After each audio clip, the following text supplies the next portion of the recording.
Et si vous en avez besoin, à prendre un casque parce que je vais continuer en langue anglaise.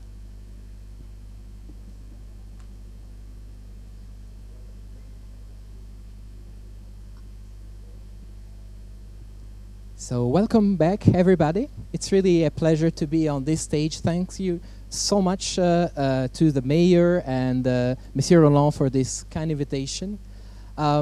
I am a scholar, as you know, and I thought about taking this opportunity to share a little bit my insight on the core topics that we are going to discuss. Of course, this is something that is very much applied, as we love to do, at the City Diplomacy Lab. I have prepared just a few slides for you, and I will go as fast as possible because we are already a little bit late on the agenda, of course. So let me start with this picture. I guess many of you has already seen it. This is the ideal city. It's an anonymous painter in late 15th century Renaissance Italy. And this is how they saw the perfect city. And thinking about how a city can be perfect, the ideal city, is something that has been in the mind not only of Italian Renaissance artists, but of every culture and civilizations throughout the planet. We have been thinking how we can improve cities, how we can make life in cities pleasant, how we can increase the well-being of everyone. And regretfully, I'm not sure we can say that today's cities are ideal yet.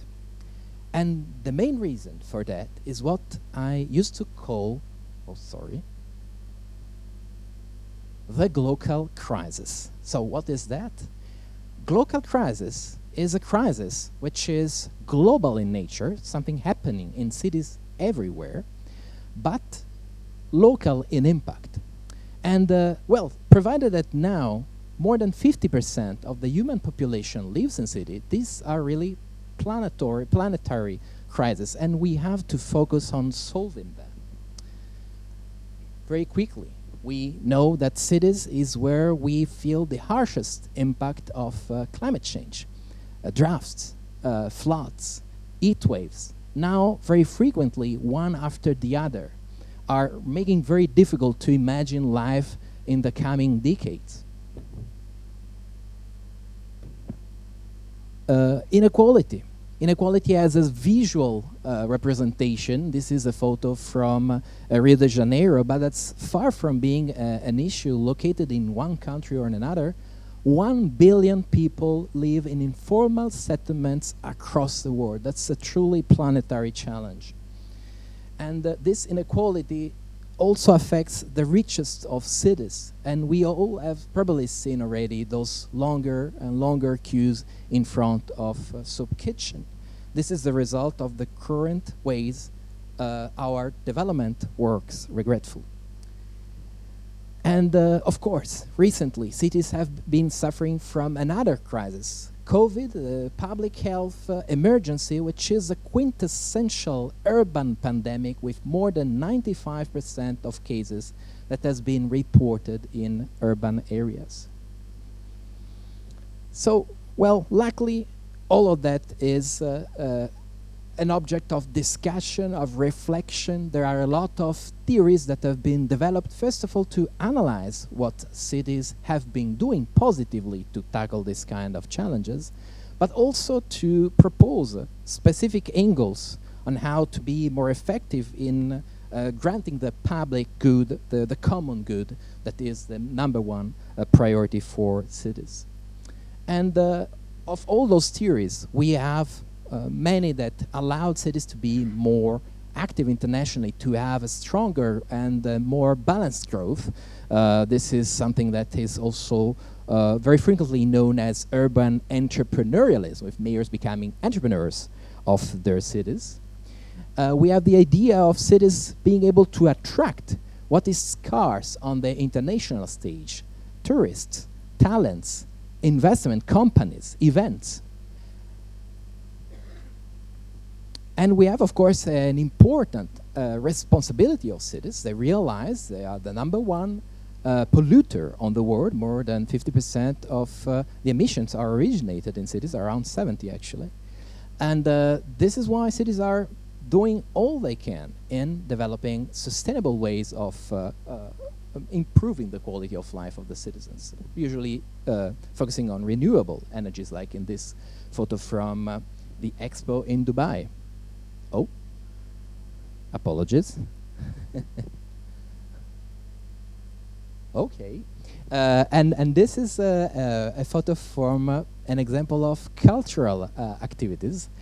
Culture is really the bloodstream of a city. It's a way, as Mayor Sur reminded us before, of making a city more sustainable. And you can see here a picture of a celebration in Taipei. And I want to praise the capacity of cities to come together, work together, as you do, as the cities of creative cities of UNESCO, they do. This is a photo. I guess you can find some familiar faces in this photo, taken in Fabriano in Italy in 2019, last Assembly General before COVID, of course. And this is a place where cities come together for improving their capacity to act, especially in terms of advocacy, knowledge exchange, and peer learning. And I think this is something we can really be proud of. But unfortunately, this is probably not enough. This is something that you represent in you, the city representative in this room, as excellences, as best practices, but we all know that there is a need for a much stronger effort to make sure that the majority of the urban population is part of this global action, this global commitment to tackling those global solutions, global crises, and finding global solutions. And my idea is, in fact, to start from the challenges that limit this approach. There are a number of legitimate concerns in cities worldwide regarding why should we engage in this kind of very apparently complex and time-consuming and skill-requesting activities. First criticism is usually we are not interested, and it's not our responsibility to solve climate change or rising inequalities. Second issue is we have no money. This sounds very, very expensive. Why should we start rethinking, rebuilding, reimagining our cities? And finally, we have no skills. That requires very difficult to achieve competences, and they are extremely expensive to achieve. And what can we do?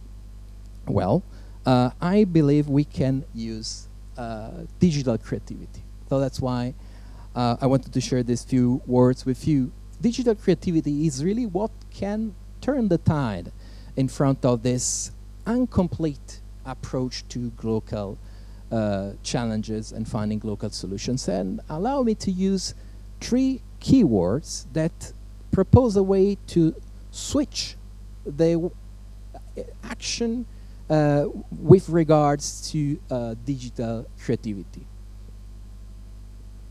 The first word is agency. Agency in the sociological term, which means the manifestation of the capacity to act.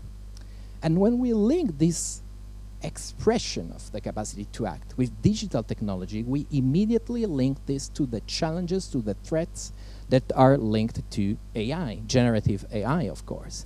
This is something that seems to steal jobs, modify the way we work, and disconnect us from each other and from the physical world.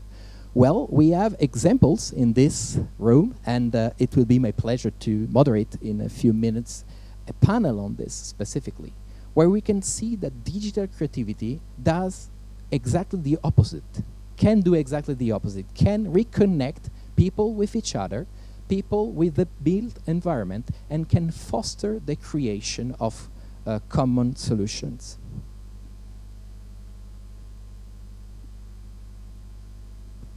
Interoperability. I know this is a kind of a funny sounding word. Interoperability. How many of you know this term? Raise of hand. None. Oh, one. Well done. Okay, interoperability. Does require an explanation. It's the capacity of accessing to the resources that have been developed for urban purposes by another city.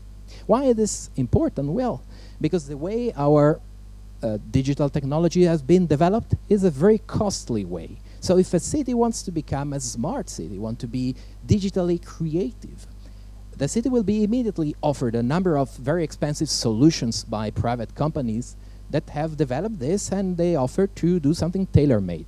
And of course, we have cities that have very happy with the result of this partnership with private companies, but most of the cities in the world, they cannot afford it. So the no money is indeed a real thing.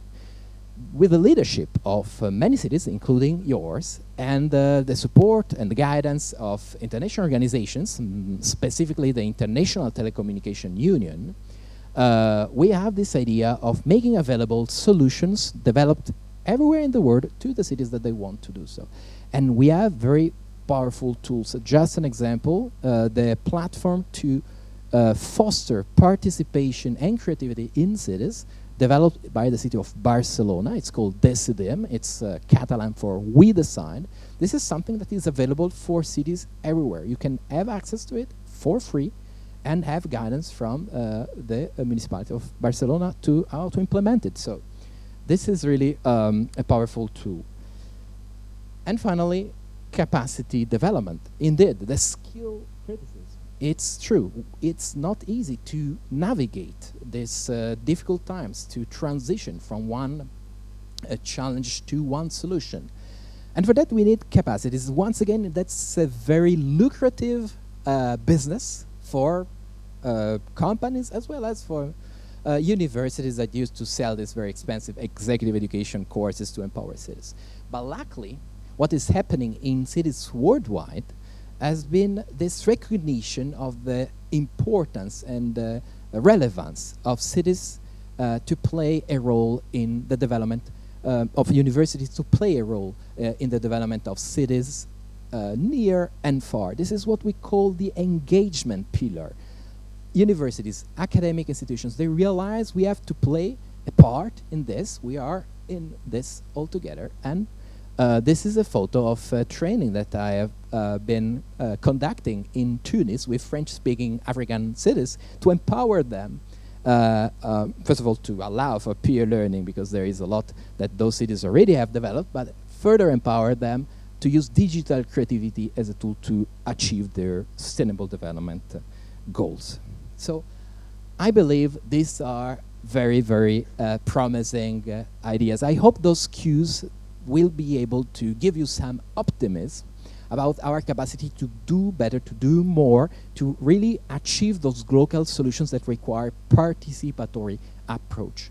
And well, I am personally very optimistic because in front of me, I have all that it needs to do so. We have the cities, we have the local institutions, NGOs, cultural and creative industries, we have the universities and the international organizations. So, as they say in France, un pour tous, tous pour un. Have a great symposium.